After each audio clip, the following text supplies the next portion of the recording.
Muy buenas noches, esto es 4 a la N, soy Gonzalo Prialé. Esta noche vamos a tocar el tema de la parálisis del gasto en obras y cómo el presupuesto disponible no se gasta mientras las brechas de infraestructura se agrandan. Y tenemos como invitados a Cheryl Limas, asociada del estudio Echecopar, Fuad Curi, que es presidente ejecutivo del Instituto de Integridad y Gobernanza y fue Contralor General de la República del 2009 al 2016. También nos acompaña Gonzalo Ruiz, asociado de Macroconsult, quien ha sido presidente de OCIPTEL, el regulador de telecomunicaciones. Muy buenas noches a todos, es grato tenerlos aquí. Bueno, para empezar yo diría que el gobierno no tiene o no muestra capacidad de gestión, ni gobierna, porque está dedicado a defender al presidente Castillo de acusaciones frecuentes por presuntos malos manejos. Y esto se traduce en una parálisis del gasto en obras, o se acompaña de esta parálisis. Y el presupuesto disponible no se ejecuta mientras las brechas crecen. Lo que suena más bien son noticias de concursos amañados y el caso Anguía, que se ha hecho famoso por los participantes, no parece ser un caso aislado, sino más bien el modelo de asignación corrupta de recursos a gobiernos locales. Ahora, ¿qué hace que las inversiones se atrasen? ¿Qué causa que las obras se traben y finalmente en algunos casos o en los que se ha llegado a detectar se paralicen? ¿Cómo salimos de esto? Tratemos de enfocarnos en esas materias. Hace 2 semanas el presidente Castillo anunció la revisión de todos, y repito, todos los contratos de obras de ministerios con empresas que no hayan culminado obras o incumplido plazos, y que de identificarse retrasos y anomalías, las obras deberían ser ejecutadas a través del Batallón de Ingeniería del Ejército y el Ministerio de Defensa, y los contratos cancelados. Además mencionó que se iba a purgar a gente mafiosa dentro de los ministerios que no dejan trabajar y no permiten que el país se desarrolle. Este tipo de medidas tan agresivas ¿son factibles? ¿Es esto algo que se podría hacer? A ver, quisiera poner en contexto a nuestros oyentes que el presupuesto de inversiones para el año 2022 ascendió a 67.000 millones de soles de inversiones, no de presupuesto general. El porcentaje al día de hoy realizado, ejecutado, llega al 51% en promedio, un poquito más en el gobierno nacional y mucho menos, como 40% de ejecución en los gobiernos subnacionales. Es decir, estamos en noviembre y no se ha gastado solo la mitad. ¿Qué significa? Que la otra mitad se va a devolver al Ministerio Público para luego ser reasignados los proyectos, por un lado. Por otro lado, antes de responder tu pregunta, ese es el tamaño. El problema es que no se ha invertido. Ahora vamos a ver por qué. Segundo, las obras paralizadas. Hay 15.000 millones de soles ejecutados, 2.300 obras no paralizadas, 15.000 millones gastados, invertidos, y otros 15.000 millones pendientes de ejecutar en obras paralizadas.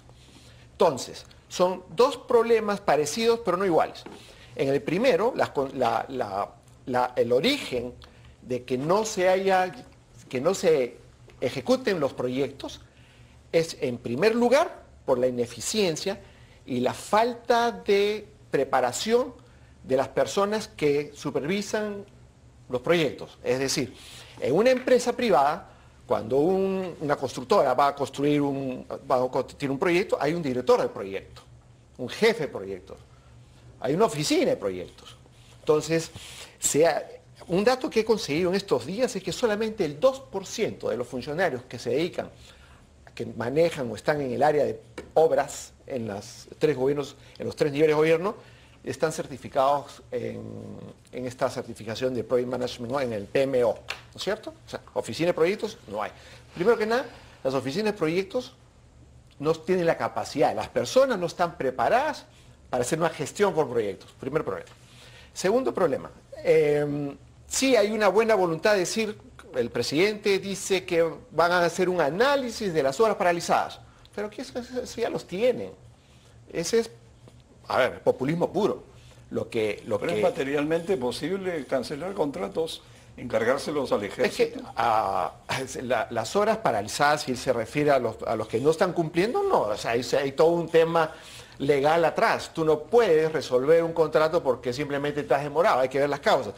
Pero lo que tenemos que saber todos es que así como el ejército no está preparado para ejercer la seguridad ciudadana, tampoco está preparado para manejar obras, hospitales, carreteras, puentes, etc. Sí tiene una división de ingeniería, pero para los casos de guerra, para preparar las trochas, etc.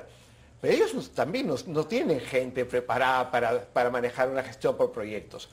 Así que eso no es cierto. Es una idea imposible. Totalmente imposible. Bueno, por otro lado, Gonzalo, el ministro Burneo hace poco ha prometido que su cartera va a facilitar la inversión pública para dinamizar la reactivación económica, lo que suena bien, naturalmente, y mencionó una leyenda urbana, así la llama él, sobre que el MEF obstaculiza la inversión de los gobiernos subnacionales.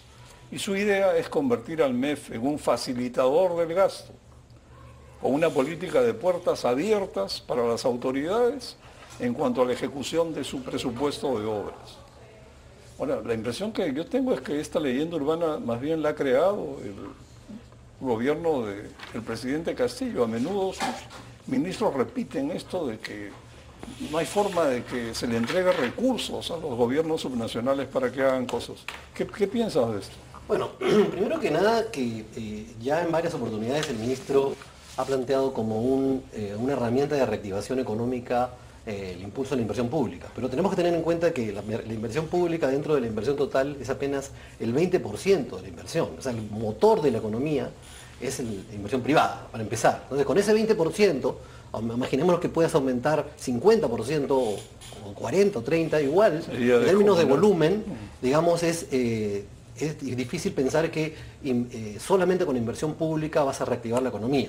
Ahora, cuando él se refiere a esta leyenda urbana, probablemente él esté pensando en el hecho de que hoy en día el gobierno nacional invierte 1/3 de la inversión pública anual y el presupuesto se divide otros 2/3 en gobiernos regionales y gobiernos locales, que son justamente los que tienen más dificultades para ejecutar. Justamente revisando las cifras, hoy a noviembre de este año los gobiernos locales y regionales tienen menos del 50% de ejecución, lo cual es bastante preocupante, teniendo en cuenta de que este es el año en el cual se supone que los gobiernos ya tienen que ejecutar, ya están saliendo, ¿no es cierto? Están en fase de implementación de los grandes proyectos que tienen las gestiones de los alcaldes y gobernadores regionales y no lo han hecho, ¿no? Entonces, quizás a eso se refiera el ministro en el sentido de facilitar, y creo que de alguna manera es importante ayudar a los gobiernos regionales a ejecutar mejor, ¿no?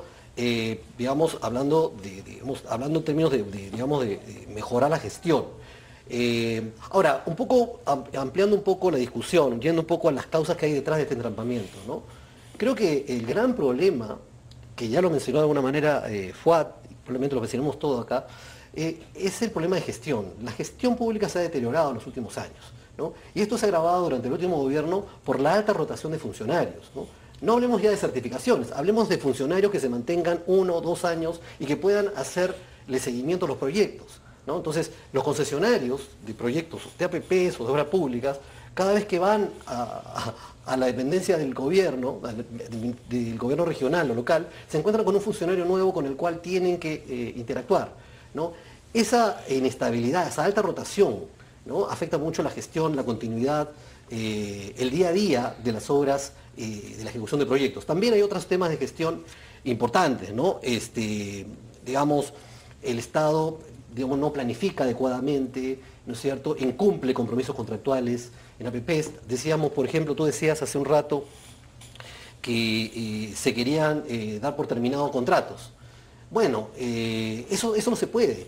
estaba revisando las cifras, por ejemplo, de las denuncias que tiene el Estado peruano en el CIADE. Actualmente hay pendientes de decisión, aproximadamente 20, poco más de 20 demandas del Estado de concesionarios o empresarios, inversionistas en el Perú ante el CIADE, que no es el único foro en donde se discuten este tipo de temas. La mitad de esas demandas que están pendientes se han interpuesto durante los últimos 3 años, o sea, 2020, 2021, 2022. ¿Y por qué? Porque hay, digamos, no presumimos que el Estado tenga la culpa en todo, pero sí hay una insatisfacción con la actuación que tiene el Estado como contraparte en los contratos, ¿no? Entonces hay un problema de eficiencia, hay un problema de actuación del Estado muy importante.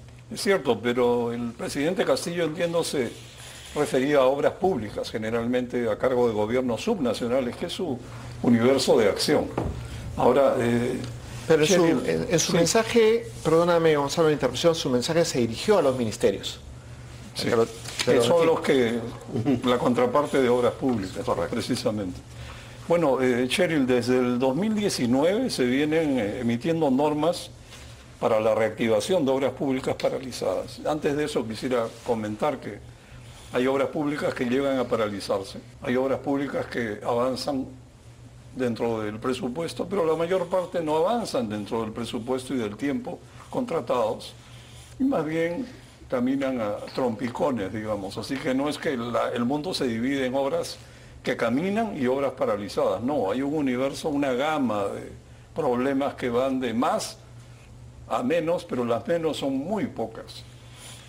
Bueno, se han dictado varias normas para reactivar obras públicas paralizadas, de manera que las entidades ejecutoras reinicien la ejecución de los proyectos y evitar que lo invertido se pierda. ¿Estas medidas crees que han venido dando resultados o han dado resultados? Bueno, lo primero que arroja pues, el último informe de la Contraloría es que no son cifras alentadoras, no se están reactivando las obras paralizadas como debería de ir reactivándose. Pero además de esto, me parece que la información de la Contraloría, la última información del tercer trimestre, nos permite ver por dónde está el problema. Y la propia información señala administración directa. Es la principal modalidad que arroja obras paralizadas. Entonces, justo cuando le comentabas a Fuad, el presidente quiere... ¿Puedes explicar qué es administración directa? Sí, justo ahí va, ¿no? ¿Por qué? Porque sí puede encargarlo a las Fuerzas Armadas. Es un camino, pero es un camino excepcional. Y es un camino que tiene que ver dentro justamente de la administración directa. Y aquí explico qué es la modalidad de la administración directa. Es cuando el Estado se autoprovee de bienes y servicios, pero no se autoprovee de bienes y servicios a través de terceros, sino a través de sus propios personal, equipo, maquinaria. Entonces, la teoría de la autoprovisión no solamente es habilitada por el ordenamiento jurídico peruano, sino por casi todos los ordenamientos jurídicos del mundo. El tema es que cuando cambiamos de constitución a la del 93, el Estado tenía que asumir un rol subsidiario, permitir a los terceros, a los privados, participar de nuestra actividad económica. Y justamente se deja la administración directa como el Estado haciendo obras de forma subsidiaria.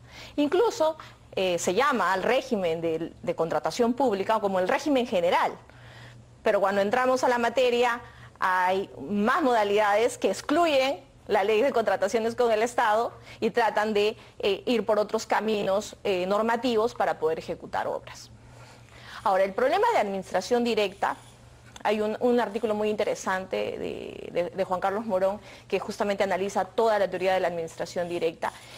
Y hay dos categorías importantes, ¿no? La administración directa, la autoprovisión en sentido estricto, que el Estado tiene que contratar maquinaria, imagínense comprar máquinas, contratar mano de obra de construcción civil y hacerse de las obras con sus propios recursos. Administración, autoprovisión en sentido estricto. Y en sentido amplio, y es cuando empieza a haber estos regímenes de las Fuerzas Armadas, por ejemplo el caso de CIMA, ¿no? Cuando la autoprovisión es en sentido amplio, el Estado o coopera con otras entidades públicas especializadas con capacidad técnica para hacerlo.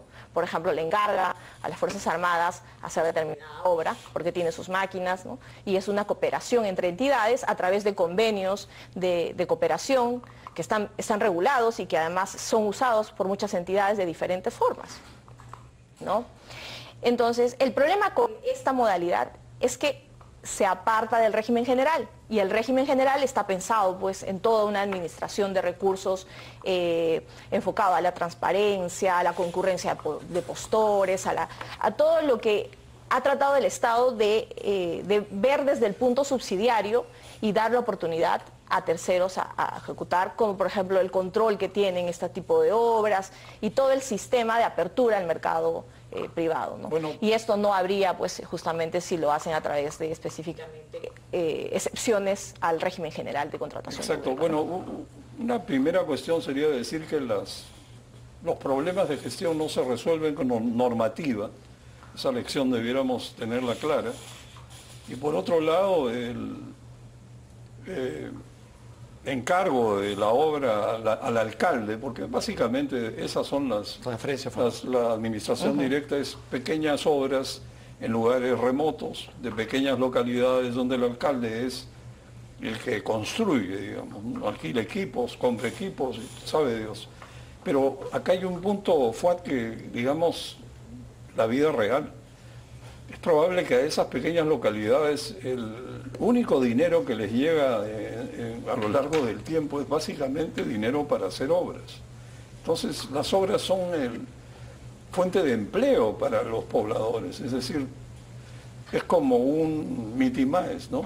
Pero hay lamentablemente la práctica imposibilidad de controlar el gasto, así que probablemente el alcalde va a terminar con mucho más dinero del que tuvo alguna vez y la población probablemente no va a tener una obra de acuerdo a lo que debiera haberse construido. ¿Qué piensas de este es una especie de dilema que creo que tiene una solución, pero ¿cómo ves esto desde el punto de vista de control? El problema no solamente es con la modalidad de administración directa. Adjudicación directa también. Adjudicación directa no es el único problema, porque el régimen general también tiene problemas y también hay otras modalidades, como obras por impuestos, como obras encargadas a organismos internacionales, como obras de gobierno a gobierno, ¿cierto? Entonces, cada una de estas modalidades tiene su propia norma, sus propios reglamentos, sus normas y sus metas, etcétera. Entonces, imagínense que el funcionario público, digamos que Gonzalo lo mencionó muy bien, no están preparados, tenemos un déficit de talento en la gestión pública y le incorporamos una serie de normas para que hagan obras. Si no tienen un departamento de gestión de proyectos, no están preparados en management, en gestión de proyectos, entonces ni nadie le ha interesado en los últimos 20 años ese tema. Cuando hablamos de que el Ministerio de Economía y Finanzas se va a convertir en un facilitador, si la descentralización es un fracaso, aquí va a facilitar, él no tiene los recursos para supervisar mira, solamente hay 2.300, solamente en obras paralizadas, 2.400 obras. Y ahí quiero regresar a un tema. Esos 15.000 millones invertidos en obras paralizadas, ¿están ahí? Se deterioró, los fierros y cementos, ese hospital, ¿todavía sirve esa inversión? ¿O hay que comenzar de cero de nuevo? Cuando pasa 1, 2, 3 años de una obra paralizada, se pierde, el fin público se perdió. Entonces, está distorsionado el concepto de obra paralizada, porque para mí los 30.000 millones de soles están quizás perdidos. Bueno, la corrupción. Aparece la corrupción producto de lo que estamos conversando. Falta de gestores, falta de gente preparada, confusión en las normas. Hay una telaraña burocrática enorme atrás de la contratación pública.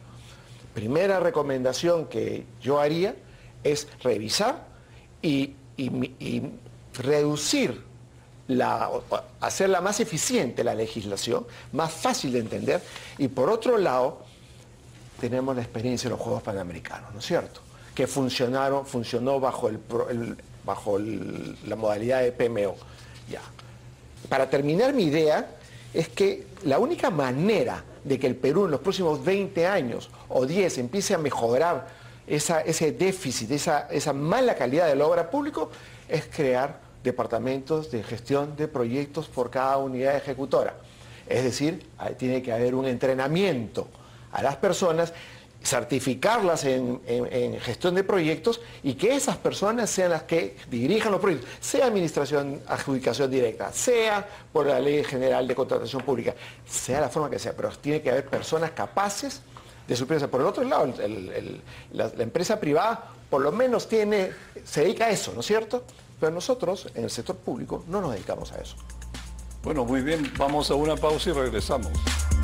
Una propuesta que recientemente ha hecho el MEF es básicamente bajar la valla para que más empresas puedan participar en concursos de obras públicas, que es el universo al que el Estado le está prestando, el gobierno le está prestando toda su atención ahora, porque las APP se han quedado un poco en el rincón de los recuerdos. Y eso no es bueno, porque las APP son fundamentales para que el país avance con obras de envergadura.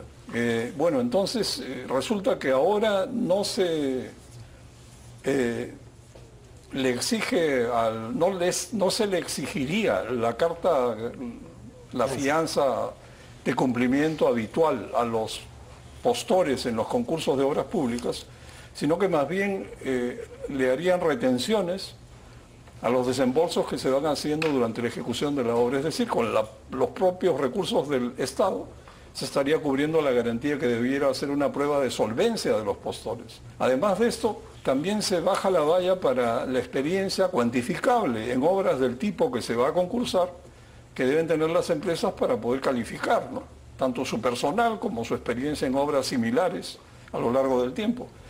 Porque se dice que esto impide que nuevas empresas emerjan, que es una barrera para el ingreso y que esto no permite que haya más competencia y las obras terminan cayendo en manos de los mismos de siempre, ¿no? Esto francamente es algo que puede ser peligroso. Gonzalo, ¿qué piensas de esto? Bueno, creo que no es una buena idea.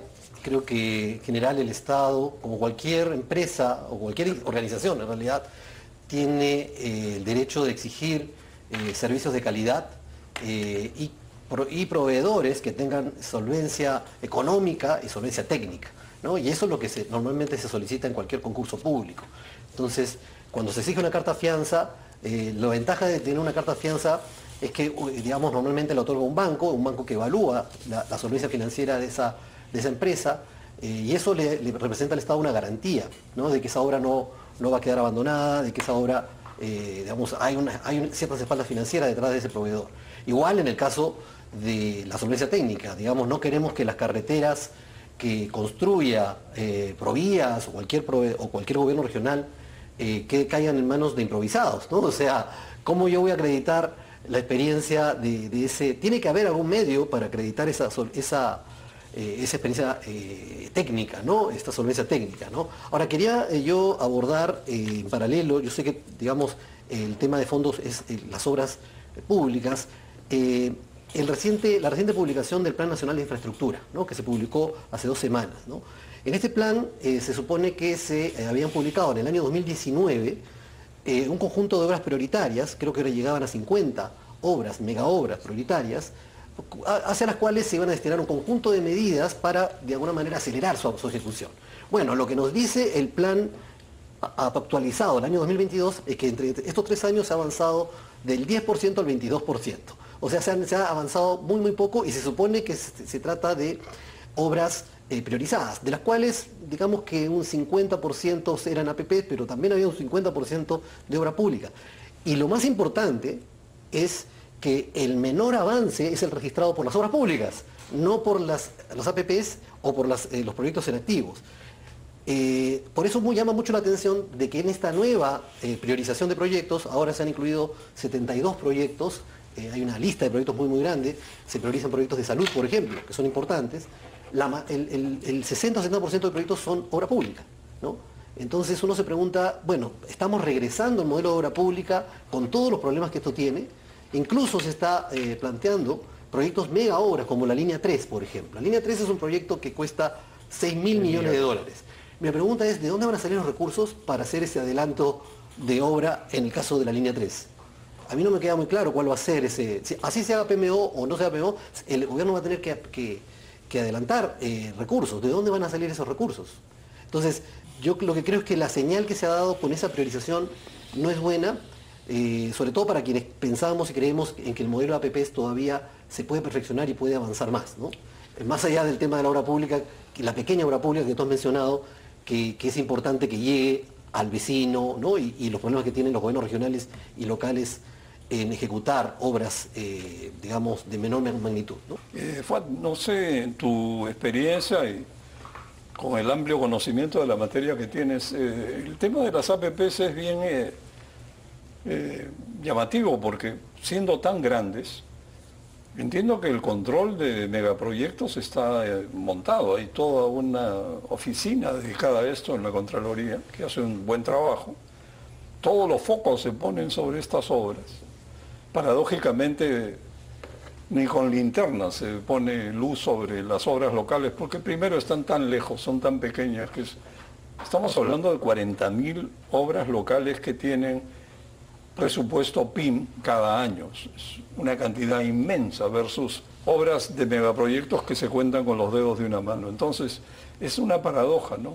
En las obras más grandes puedes hacer un buen control, en las más pequeñas es muy difícil hacerlo, pero las cantidades que significan las obras locales superan lo que anualmente se gasta en megaproyectos, ¿no? Sí, regresando al concepto inicial, tenemos un serio problema de inversión pública en el país, sea la modalidad que sea. Un paréntesis nomás, este concepto de eliminar la carta fianza por el 10% de adelanto fue suprimido en el año 1998 porque sus resultados no fueron buenos. Año 1998. Y quieren regresar a ese modelo que estaba por ley. En ese entonces eliminaron la ley. La Contraloría tiene una oficina, fue creada en mi gestión, una oficina de control de megaproyectos. Tú lo conoces bien, hemos trabajado en algunas cosas, te presentaron algunos proyectos. Pero el problema no es el control en los megaproyectos. El problema que acaba de mencionar Gonzalo es gravísimo, porque los megaproyectos son los grandes motores del progreso nacional, claro, sin perjuicio de las pequeñas obras que son muy necesarias para el fin público en las ciudades más alejadas. Pero ahí quiero reiterar una idea que quiero transmitir y quiero dejar. Debería primero contratar a las grandes oficinas de proyectos como la de Londres que hizo los Panamericanos y traer 4 o 5 y sectorizar o segmentar los grandes proyectos por tipo. Entonces tú le encargas 6, 7 proyectos, pueden ser medianos o grandes. ¿Con qué propósito? Primero, que se ejecuten, que no estemos al 10, 11% en 20 años, por ciento en 3 años, que se ejecute y por otro lado, dejar el know-how. Tú los contratas no solamente para que supervisen y ejecuten el proyecto, son supervisoras de proyectos, sino también para que dejen el know-how. Pero el problema que subyace a todo esto es la falta de liderazgo, porque obviamente si el presidente de la República tiene conocimiento de gestión, estaría preocupado de cómo hacer para gestionar lo que sea, transportes, la economía del país, qué sé yo, ¿no es cierto? Los distintos estratos económicos. Pero si lo dejas en el aire y no estás preocupado de hacer gestión pública, entonces estás preocupado de hacer mucho de política, lo que estamos ocurriendo. Y ha ocurrido antes también. Entonces, el problema es que no hay un foco preocupante, tanto en el Congreso como en el Ejecutivo, de ver cómo solucionar el problema. Porque en el sector privado eso no es un problema. El sector privado construye, hace obra, las mineras internacionales, las constructoras, hacen sus proyectos y lo terminan a tiempo. Quizás se demorarán pues un 5% del tiempo. Pero el problema en el Perú es gravísimo.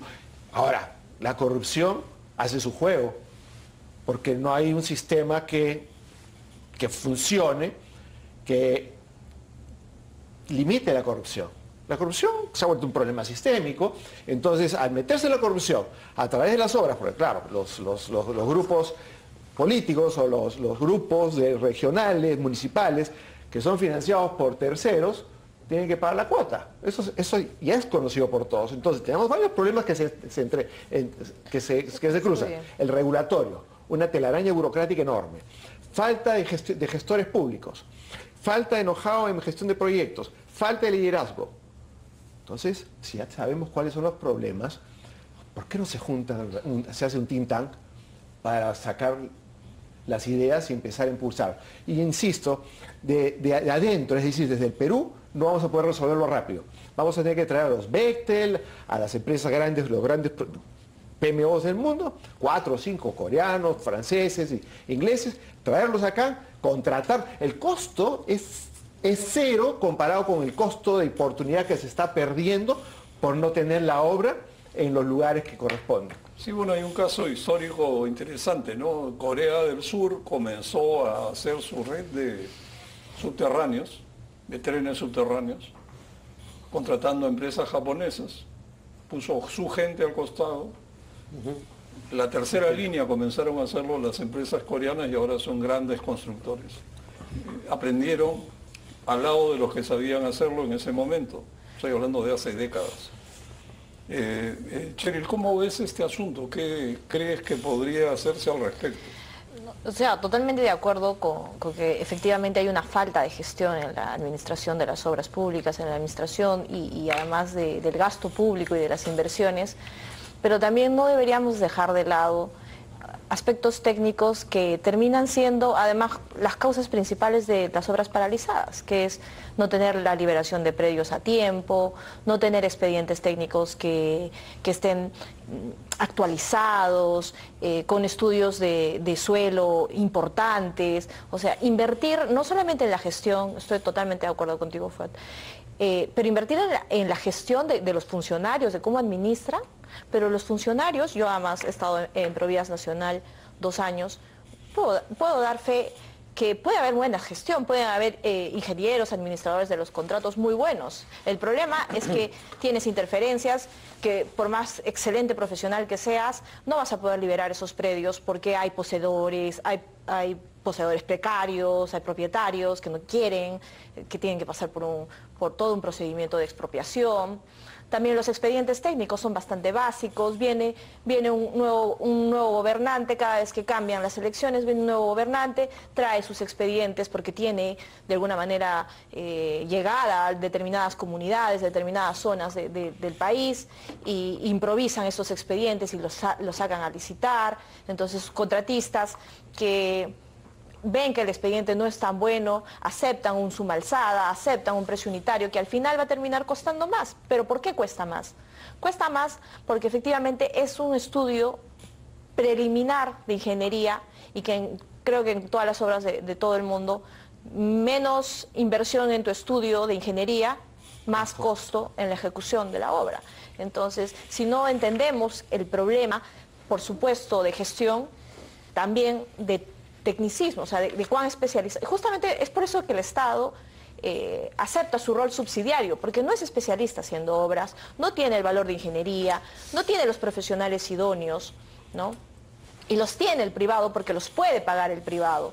Entonces, si se sigue licitando obras con expedientes técnicos precarios, no podemos esperar mucho por más buenos gestores y PMOs y BIMs que puedan implementarse en la ejecución de los proyectos. Yo creo que acá confluyen varios malos hábitos, ¿no? Tienes, como dice Cheryl, el problema de la preparación, es tan deficiente en todos los casos, ¿no? Porque inclusive en el caso de APPs y megaproyectos, la preparación podría haberse hecho mucho mejor para llegar al concurso con proyectos maduros, antes que dejar en manos del ganador de la buena pro el actualizar el expediente para dar inicio a la obra cuando se encuentran desviaciones de presupuesto que después se convierten en adendas, son mal vistas, pero son resultado de que el estudio base estuvo mal hecho porque fue poco profundo. Esa es la palabra. Hay una organización mundial de ingeniería que tiene décadas o siglos de antigüedad, si no me equivoco, y tienen criterios de profundidad de estudios, y que van del 0 al 10. Cero es una servilleta, me imagino, en un chifa donde tú y yo decimos hagamos un puente y anotamos lo que nos da la gana. Líneas. Y 10 es el estudio perfecto que no tiene fallas, que tampoco existe, así que el 10, olvidémonos. Canadá tuvo el atrevimiento una vez hace unos 5 o 6 años de hacer un concurso tipo 10 y al ganador de la Buena Pro le fue tan mal porque hubo desviaciones, era suma alzada porque era perfecto. Claro. Hubo un problema, mala experiencia. El 10 no existe, pero hay que moverse en el rango, ¿no? Y algo chocante, hace años con empresas muy conocedoras del tema, investigamos un poco y llegamos a la conclusión que en promedio en el Perú los estudios tienen profundidad 3. Imagínense en dónde estamos parados. Entonces, con estudios poco profundos, que cuestan poca plata en relación al proyecto, sí. Es increíble, ¿no? Un proyecto de 5.000 millones de dólares, por ejemplo, una línea del metro, ¿cuánto vale el proyecto? 300 millones, 400, es absurdo, o sea, no puede ser que un proyecto para una obra de esa envergadura sea tan barata. El otro gran problema son los precios unitarios, que afecta tanto la valoración de las obras públicas. Parece que en el Perú nos sintiéramos campeones si presupuestamos una obra por la mitad de lo que cuesta, y hacemos un concurso a ver quién, disculpen la palabra, a ver quién atraca. Entonces, lo que sucede es que alguien gana el concurso, captura el contrato y después se dedica pues a arreglar bajo la mesa para que le reconozcan los costos o abandona la obra y se va con la plata, que es lo que sucede con frecuencia. Esta experiencia, Fuad, ¿cómo se podría tratar de controlar, de morigerar? Sí, pues son tres niveles de obra, las pequeñas obras, las medianas y los grandes proyectos. Y en estricto rigor se tiene que revisar bien el tema de las interferencias y todos los problemas que hay a la hora de crear el expediente técnico. ¿Cómo es posible, como mencionas tú, que los estudios cuesten tan baratos? Porque al final vienen las adendas y todo lo demás. Yo creo que seguimos con el concepto de la falta de preparación de los que están alrededor de la gestión del proyecto, de los que están alrededor de la implementación de las obras. Otro tema que no se está tocando es la supervisión de la obra. ¿Quién supervisa la obra, las obras? ¿Quién contrata al supervisor? Entonces ahí teníamos un proyecto en la Contraloría para hacer que los supervisores sean independientes a ambas partes, con el propósito de evitar conflictos de interés, cosa que no sucede ahora. Normalmente el supervisor de la obra tiene relación a veces con el proveedor o tiene relación también con el contratante. A ver, el tema es muy complejo, Gonzalo, tiene varias aristas y hay que hacer una sala de guerra, crear un think tank, insisto, saber cuáles son los problemas entre ingenieros, temas legales, abogados, temas de control para evitar que hayan desviaciones por falta de ética, aumentar el control interno, mandar a la gente afuera a estudiar. Y otra cosa que lo mencionó Gonzalo varias veces, el tema de los sueldos en el sector público. ¿Por qué un funcionario del sector público vale menos que un funcionario del sector privado? A ver, vale menos en el mundo, pero ¿cuál es la diferencia? En el promedio de los países desarrollados, el costo promedio de la planilla del Estado es 80% del sector público. Es decir, si alguien gana 10.000 soles, en el privado, en el público gana 8.000 soles. En Perú, en el privado gana 10.000 soles y en el sector público gana 1.500 o 2.000 soles. ¿Quién es el jefe de abastecimientos de un gobierno regional que maneja 4.000, 5.000 millones de soles? ¿Sabes cuánto es el sueldo? 2.000 soles. Dime si no va a estar tentado a hacer cualquier cosa menos a concentrarse en su trabajo. Y tiene hijos que mantener, está en la universidad, problemas personales, colegios, etc. Entonces hay un tema que tengo que decirlo, que cuando el presidente de la República, el expresidente difunto Alan García, decidió bajar a 15.000 soles el sueldo de él y que nadie gane más que él, Ahí comenzó uno de los grandes problemas de la gestión pública. Nadie quiere trabajar en el sector público, a menos que tenga una vocación decidida, ¿no es cierto? Pero no es un lugar atractivo para trabajar en el sector público, menos ahora. Bueno, vamos a una pausa y continuamos. Un aspecto importante es que en el Perú creo que tenemos la mala costumbre de crear regímenes excepcionales para resolver problemas a dedo para ciertos proyectos, por ejemplo, en el caso de obras, ¿no?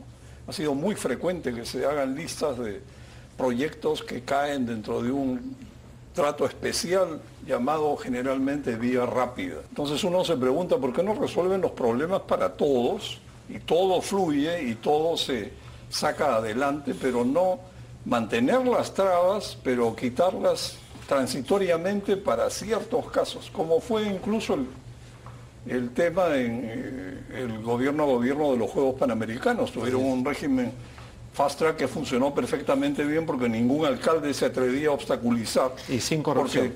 Porque el público estaba observando, porque incluso cuando se establecen vías rápidas es muy común que los alcaldes no acaten y crean nuevas barreras para seguir con la costumbre de ver qué pueden ganar en el proceso, ¿no?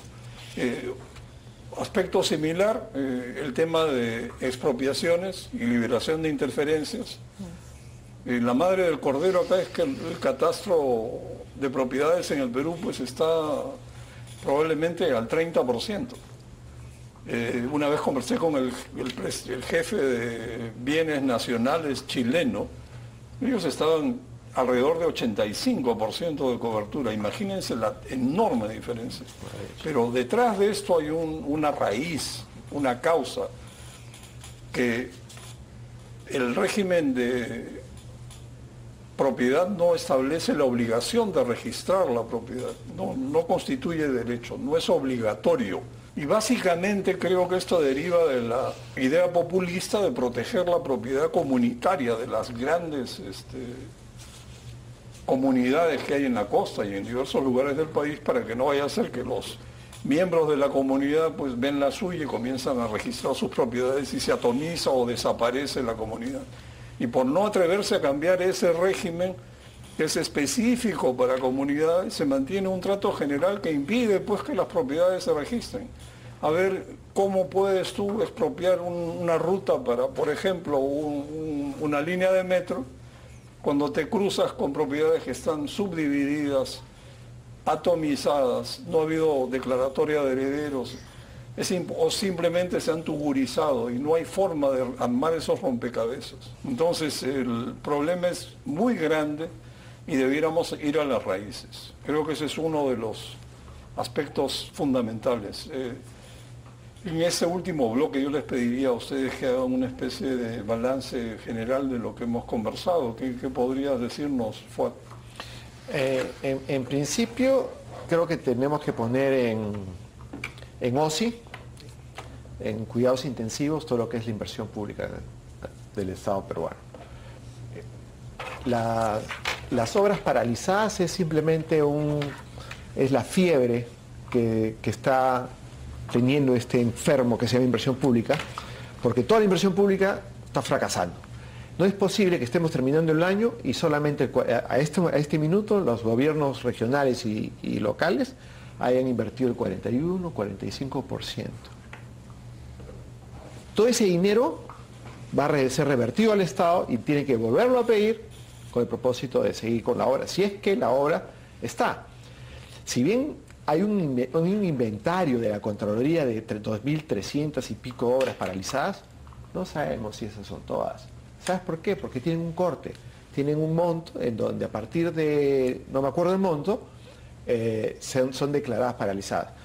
Pero hay un montón de obras que podrían estar paralizadas en este momento. Entonces el costo de oportunidad que se está perdiendo, que genera más costos, por ejemplo, una obra de agua y desagüe en un pueblo, en una población emergente, el costo de salud que genera por la falta de higiene es enorme, y así consecutivamente.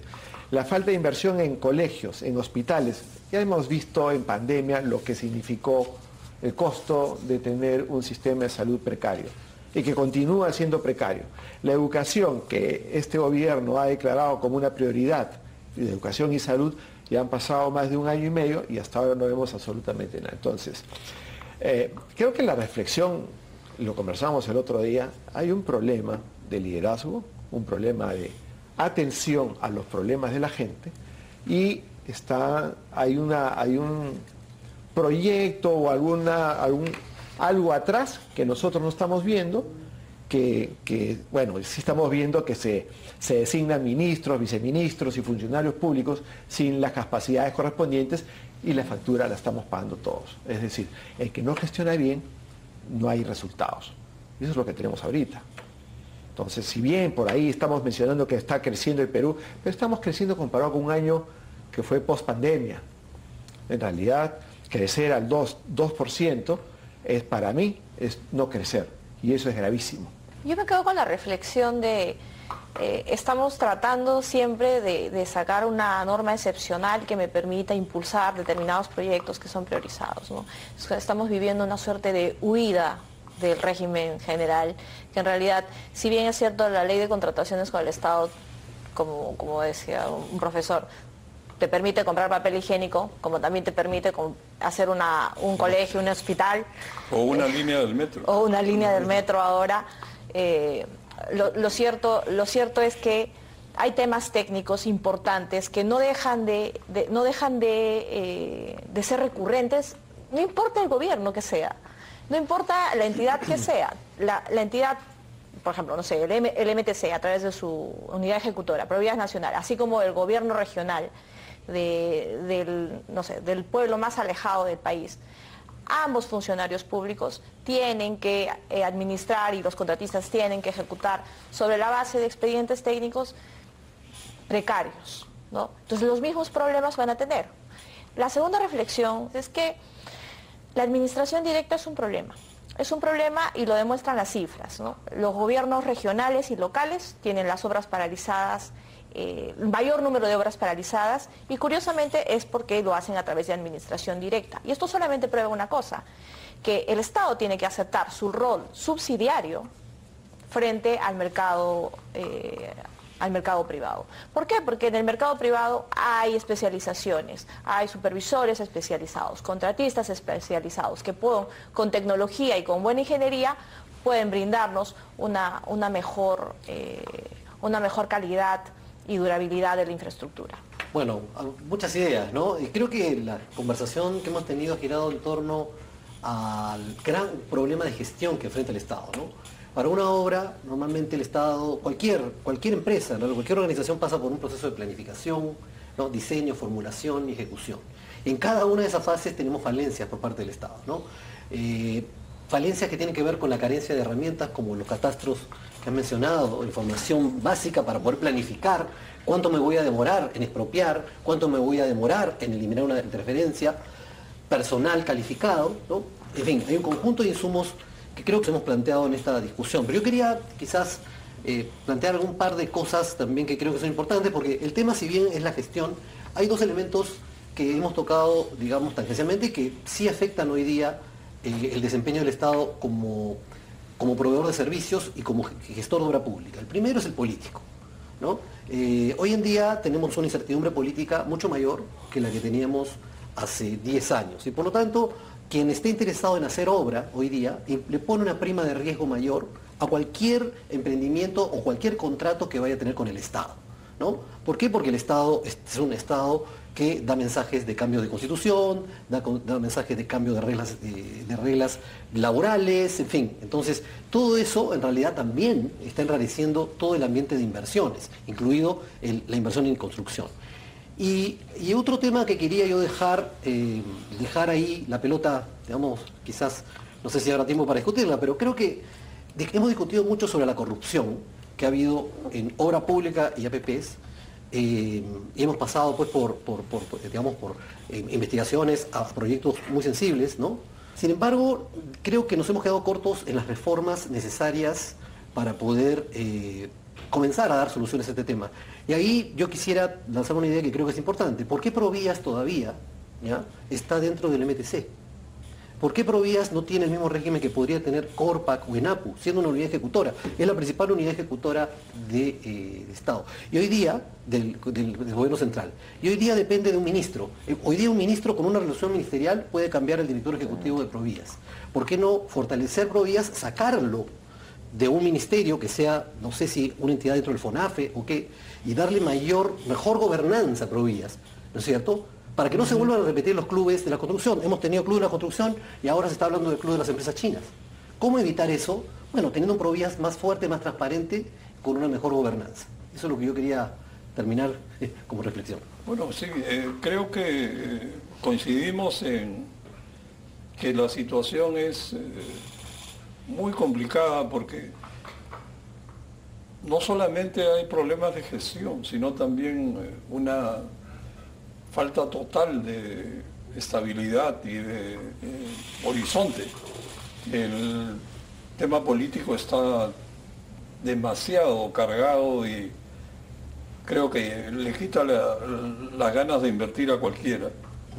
Entonces pensar en que se puede reactivar la economía en medio de esta circunstancia es muy dudoso. Pero sin embargo tenemos que decir claramente qué cosas convendría hacer. Por ejemplo, me parece que para evitar el problema de las pequeñas obras que son básicamente muy difíciles de controlar, donde parece que ahora se concentra el botín del Estado, debieran empaquetarse los proyectos pequeños, por regiones, por ejemplo, y armar combos de obras básicas como pueden ser postas médicas, escuelas, caminos vecinales, carreteras regionales, y estos paquetes se pueden contratar con empresas grandes en base a módulos, obras modulares, prototipos, por ejemplo, una escuela para la costa o un modelo de escuela para la sierra, un modelo de escuela para la selva, o dos modelos para cada región, por total no todo tiene que ser igual, pero no más.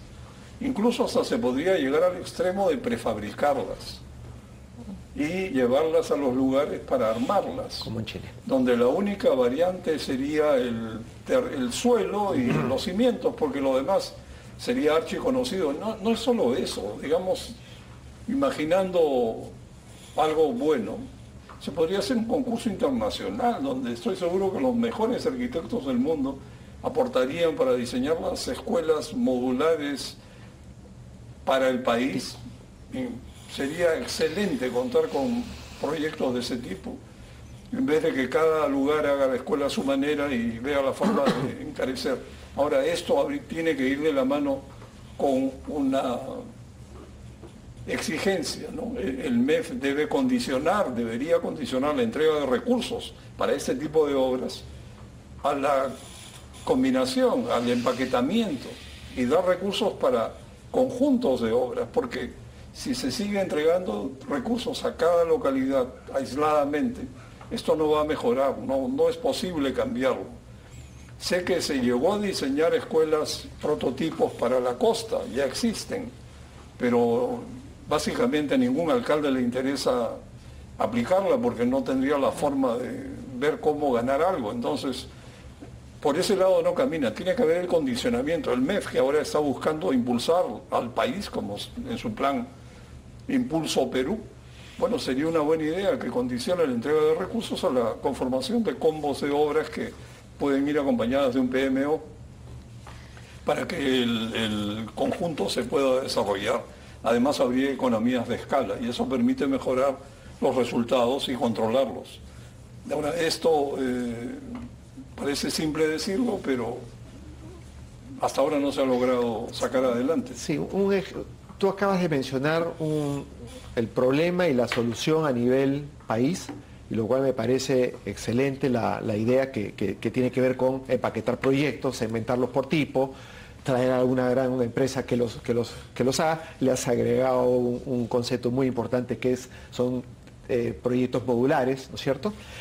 Si lo traemos a Lima, con 47 distritos, y te voy a hacer el ejemplo al revés, es decir, ¿qué mal funciona Lima? Lima es una ciudad totalmente desorganizada, mal construida, producto que tiene 47 distritos y cada distrito, de acuerdo con la ley de municipalidades, hace lo que quiere. Y aparte, dentro de cada municipalidad, contrata a uno para las veredas, contrata a otro para las pistas, y no hay una lógica de ciudad para hacer una ciudad. Ahora está de moda los smart cities, ciudades inteligentes. Estamos lejos de eso. Entonces, yo creo que creemos todos los peruanos que tenemos ese momento de cambiar para bien, en mejorar cómo se hace, cómo se desarrolla, cómo generamos progreso y cómo le damos al ciudadano mejores condiciones de vida.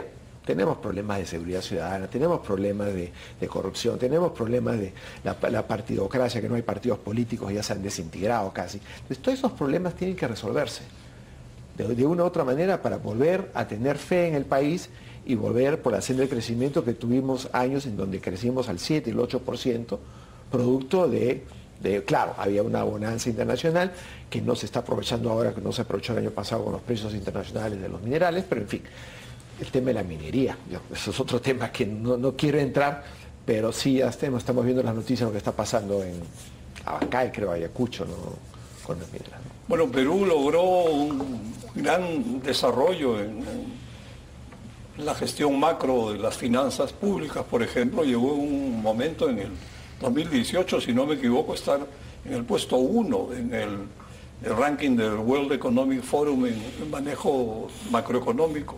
Fortaleza financiera. Fortaleza financiera, exactamente. O sea, imagínense esa paradoja.